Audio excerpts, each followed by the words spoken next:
بابا جی فرماتے ہیں کہ زندگی میں اگر بہت پریشان ہو تو ایک لمبی سی رسی لو اور ایک درخت پر باندھ لو۔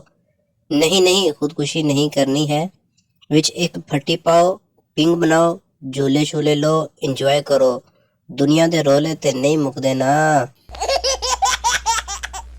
بریکنگ نیوز، لاہور میں ایک بیل پانی کی ٹینکی پر چڑھ گیا اور بولا کہ اگر آپ لوگوں نے کھوتے ہی کھانے ہیں تو ہم خودکشی کر لیتے ہیں۔ ایک آدمی کی کار سے ایک طوطا ٹکرا کر بے ہوش ہو کر گر گیا۔ آدمی نے اسے اٹھایا اور اپنے گھر لے جا کر پنجرے میں بند کر دیا اور اسے کھانا دیا۔ جب ہوش میں آیا تو بولا ہائے اللہ، جیل، لگتا ہے کار والا مر گیا ہے۔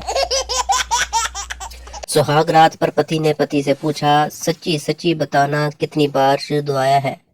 پتنی، ایک بار بھی نہیں۔ پتی، رک ابھی چیک کرتا ہوں، میرے پاس میٹر ہے اس کا۔ پتنی، جی غلطی سے ایک بار۔ پتنی، جھوٹ نہ بول، میرے پاس میٹر ہے۔ پتنی، 23-24 بار۔ پتی، رک اب تو میٹر سے چیک کرنا ہی پڑے گا، اپنی چڑی اتار۔ پتنی، بوسری کے لگا میٹر، تو میٹر لگا، جتنی بار چودی ہوں اتنے تو تیرے میٹر میں نمبر بھی نہیں ہوں گے۔